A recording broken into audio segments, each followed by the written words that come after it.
Well, let me ask you a question. Is Wicked awesome? Well, movie musicals are a unique genre, right? You're either drawn to their charm or it's just not your thing.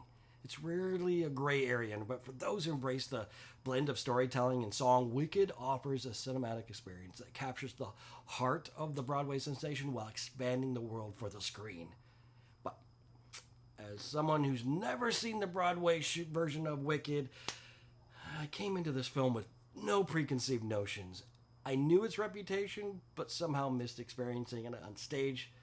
But that perspective added a whole nother layer of discovery to the viewing experience. The story's twists and the reimagining of the Wizard of Oz characters felt fresh and compelling. Especially its focus on the idea that everyone has shades of wickedness, depending on their perspective. But one important note for viewers, this is only part one.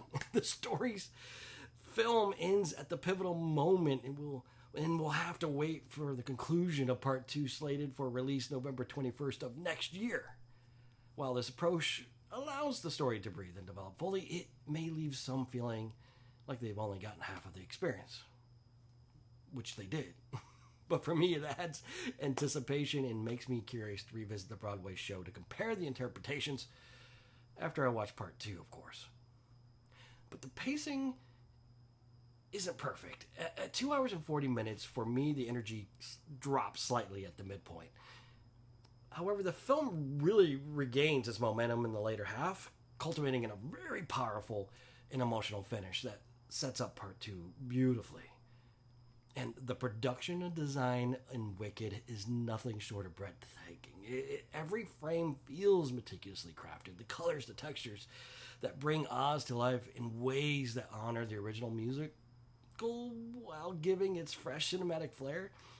But from the vibrant Emerald City to the darker, moodier corners of the story, the visuals are immersive and transportive. It's clear the film will be a strong contender during award season for categories like visual effects, costume design, and production design. The performances are another highlight, especially Ariana Grande, who steps seamlessly into the role of Glinda.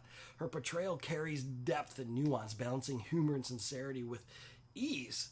And that's impressive for someone who's best known for a pop star. Her singing is strong as expected, but her acting adds a whole nother dimension to her talents.